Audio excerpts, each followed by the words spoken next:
જય સદગુરુદેવ. માનવ મહિમા ભાગ 192. એક આધ્યાત્મિક વાતનું સાર સમજીએ.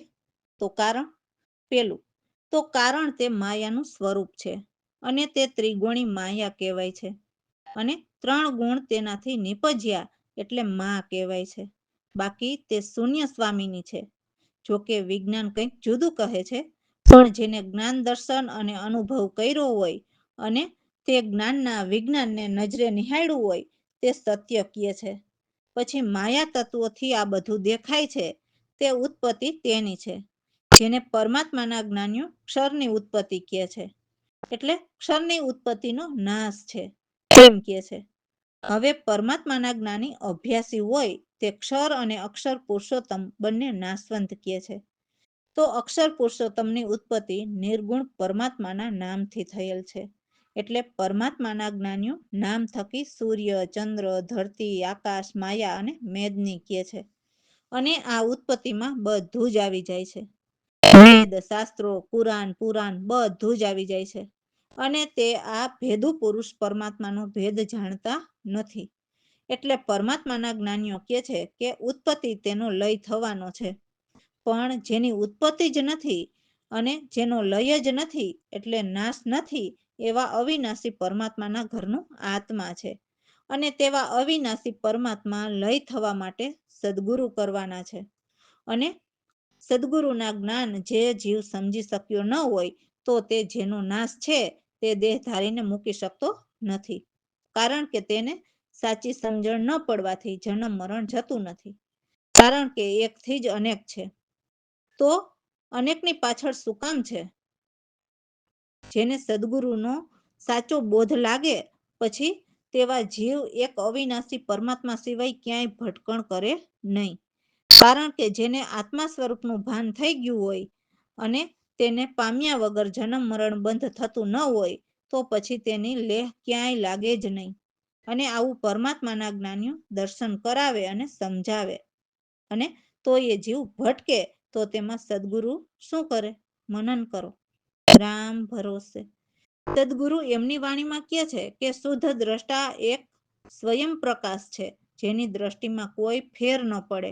સર્વને એક જ નજરથી જોવે એવા શુદ્ધ દ્રષ્ટા સૌને જાણનારા છે.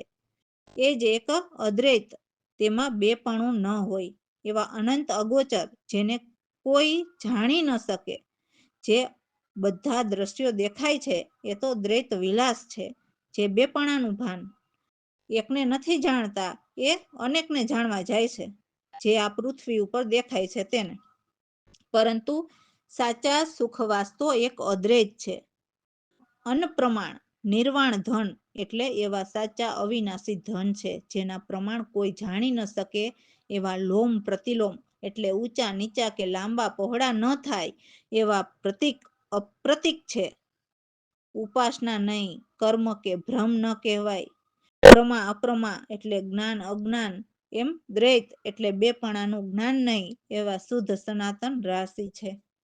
જે ત્રિગુણ નિર્ગુણ સગુણ નહીં એવા સચ્ચિદાનંદ ઇતિહાસ છે. તો સદગુરુ પ્રવીણરામ ઉત્તમ ધન નામી છે. જે બેનામી બોધ ઉલ્લાસી એટલે અનામીમાંથી નામી કેમ થયા, એ નામથી અનેક નામ થયા, એ બધું અમારા સદગુરુ જાણે છે. દાસલાલને કહે છે કે એ દ્રશ્ય નહીં, સૌના દ્રષ્ટા, એ જ આપણા વિલાસ એટલે આનંદ આપનારા છે. જય સદગુરુદેવ. શુદ્ધ દ્રષ્ટા સ્વયં પ્રકાશ રે, અચલ અખંડ આપ શુદ્ધ ચેતન રે, પરમાનંદ વિનાશી રે, અદ્વૈત એક અનંત ગોચર રે, દ્રશ્યાદ્વૈત વિલાસ રે, અનવ્ય નિત્ય અવ્યય પૂર્ણ રે, એક અદ્વૈત સુખ વાસ રે, શુદ્ધ દ્રષ્ટા સ્વયં પ્રકાશ રે અન પ્રમાણ નિરાવરણ ધન રે લોમ પ્રતિ લોમ ન થાયું રે પ્રકૃતિ અપ્રકૃતિ ઉપાસના નહીં રે કર્મ નહીં બ્રહ્મ કેવાયું રે શુદ્ધ દ્રષ્ટા સ્વયં પ્રકાશ રે પ્રમાય પ્રમાદ્વેત ન દેખે રે શુદ્ધ સનાતન રાશિ રે ત્રિગુણ નિર્ગુણ સગુણ નહીં રે સચિદાનંદ ઇતિહાસ રે શુદ્ધ દ્રષ્ટા સ્વયં પ્રકાશ રે પ્રવીણ રામયુતમ ધન નામી રે બેનામી બોધ ઉલાસી રે દાસલાલ દ્રશ્ય નહીં દ્રષ્ટા રે આપણા આપો વિલાસ રે શુદ્ધ દ્રષ્ટા સ્વયં પ્રકાશ રે રામ ભરોસે. તો હવેની વાણીમાં સદગુરુ સુરતાની વાત કરે છે કે મારી સુરતા પ્રભુની બલિહારી બની ગઈ છે, એટલે પ્રભુને વરી ગઈ છે. તો જેમની સુરતા પ્રભુને વરી ગઈ હોય એવા સંત પ્રભુના સાચા ભક્તો એ જ પૂરા સંત જ્ઞાની હોય છે. એમને દેવોના પણ દેવ કહેવાય છે, એટલે દેવોના અધિકારી સંત ગુરુ હોય છે. કર્મ કાષ્ઠ જ્ઞાન અગ્નિમાં સંત સદા સુખકારી હોય છે, એટલે ગમે તેવી પરિસ્થિતિ આવે તે બધું કષ્ટ જ્ઞાનની અગ્નિમાં એટલે બ્રહ્મ અગ્નિમાં જલી જાય છે અને સદા સુખકારી રહે છે. તો એવા સંતની ભક્તિ તો કોઈક બળભાગી હોય એ જ કરી શકે. જે આવા સાચા સંતોની ભક્તિ કરે એમને સદગુરુ સંત પાર ઉતારે છે. સર્વ દેવતાથી પર પ્રસન્ન રહે છે, જેને યમના દૂતો પણ દેખીને ડરતા. તો એવા સદગુરુ સંત અમારા સદગુરુ પ્રવીણરામની શોભા બહુ જ ન્યારી છે, જેને દેવોના દેવ કહેવાય છે, સર્વ દેવોના અધિકારી છે. તેને માયા પણ ન ડગાવી શકે કે યમ પણ નજીક ન આવે, એ પણ ડરીને દૂર ભાગે. તો આવા સદગુરુની સેવા કરી લ્યો મારા ભાઈ. જય સદગુરુદેવ. હરિભક્તોની બલિહારી બલિહારી રે બલિહારી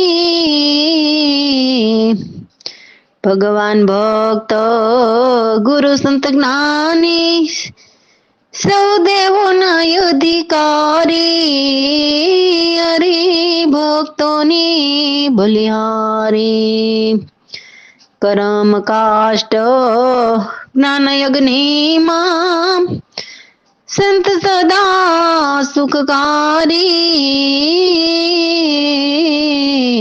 હરિભક્તોની બલિહારી કોઈ બળભાગી સંતની ભક્તિ કરે રે ભક્તિ કરે ભવ પારી ઉતરે રે હરિભક્તોની બલિહારી સૌ દેવતા પર પ્રસન્ન યમના દૂત દેખીને ડરતા રે ભક્તોની બલિહારી પ્રવીણ રામ સંતની શોભા બહુ ન્યારી ગાયદાસ લાલ ગુરુ કૃપાથી હરિભક્તોની બલિહારી બલિહારી રે બલિહારી હરિભક્તોની બલિહારી રામ ભરોસે.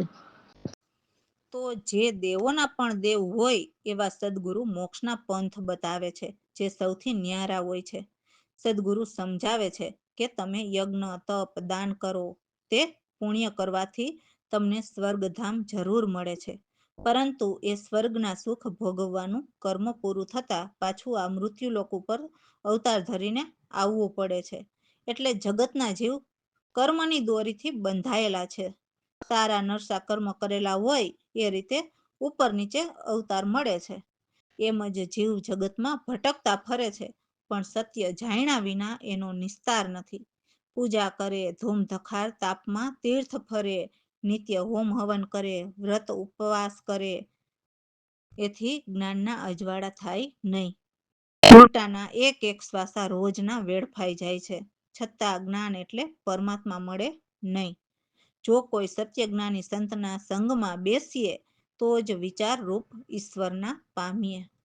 તો એવા જ્ઞાની અમારા સદગુરુ પ્રવીણરામને જો કોઈ પામે તો તેમને ભવ સંસારની જંજાળ મટે છે. જય સદગુરુદેવ. સમજીને જોઈ લે પ્યારા, મોક્ષના પંથ સે ન્યારા. યજ્ઞ તપદાન કરવાથી સ્વર્ગના ધામ મળે. ભોગવી કરીને ભોગ દેવના મૃત્યુલોક પર આવે અવતાર. સમજીને જોઈ લે પ્યારા, કર્મની દોરતી વાંધા.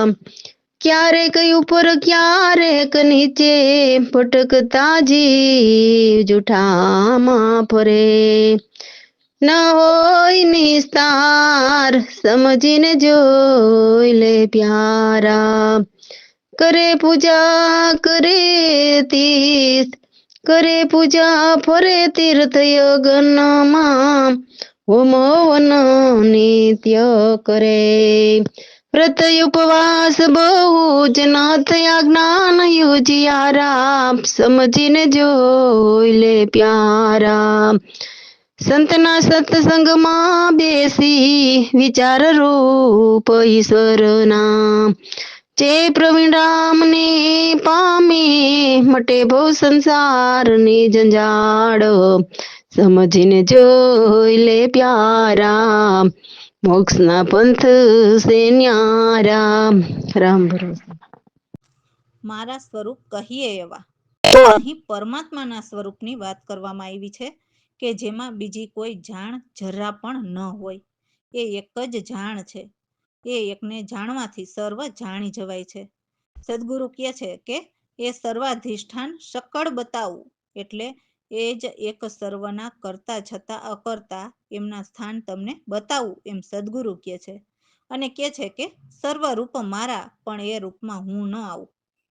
આપમાં જ એટલે પોતાનામાં જ રહીને પોતે જ એક સર્વસાર છે. જેમ કે જંગલ સ્થાવર સર્વનો પ્રકાશ એ એક જ છે. પરિપૂર્ણ નિર્લેપ સર્વની અંદર રહે છે. એમાં કોઈની ગતિ નથી. સર્વગતિ એક ઈશ્વરની જ છે. તે બ્રહ્માગ્નિ કીડી જ્ઞાની કે મૂઢ નથી. એ તો નદીઓ સમુદ્રમાં સમાય એમ સર્વ એમાં સમાયેલા છે. જેમ સમુદ્રમાંથી નદીઓ નહીં મળે તેમ પરમાત્મામાં સમાવવાથી કોઈ જીવ નહીં મળે. કેમ કે સમુદ્રના પાણીની જેમ એના મય બની જાય છે, એટલે પરમાત્મામાં સદા એકરૂપ એક રસ બની જાય છે. એમ મારા ચેતનની અંદર સારા વિશ્વ એક લહેર સમ છે. કે છે કે મને વિશ્વના ખોજી નથી પામ્યા. એટલે સદગુરુ સંત શરણ વિના ગોતવા ગયા તે મને નથી પામી શક્યા. એવા અદ્વૈત જ્યાં છે ત્યાં સ્થાયી છે. એવા અમારા સદગુરુ સ્વયં અપારા કહે છે કે જ્યાં અગાધ ભૂમિ, એટલે આર પાર કશું જ નથી. રામ ભરોસે. જય સદગુરુદેવ. મારા સ્વરૂપ કહીએ એવા, બીજી જાણ નહીં જેમાં જ રામ. મારા સ્વરૂપ કહીએ એવા, સર્વાધિષ્ઠાન સકળ બતાવું, સર્વરૂપમાં હું નહીં આવું. આપમાં જ રહી એક સારા, સ્થાવર જંગલોનો પ્રકાશ નહારા. મારા સ્વરૂપ કહીએ એવા પરિપૂર્ણ નિર્લેપ સર્વની અંદર મારામાં સર્વની ગતિ વિલાસ બ્રહ્મકીડી જ્ઞાની મૂઢ નહીં જેમ નદીઓ સમુદ્રમાં સમાઈ મારા સ્વરૂપ કહીએ એવા સમુદ્રમાંથી નદીઓ નહીં મળે સદા એક રસ નિશ્ચય સ્થાયી એમ મારા ચેતનની અંદર વિશ્વ સારા લેર સમભાઈ મારા સ્વરૂપ કહીએ એવા માને વિશ્વના ખોજી નથી પામ્યા સદાય અદ્વૈત જ્યાં છે ત્યાં સ્થાયી પ્રવીણ રામ સ્વયં પારા ભૂમિ અગાધ વાર નહીં પારા મારા સ્વરૂપ કહીએ એવા મારા સ્વરૂપ કહીએ એવા રામ ભરોસે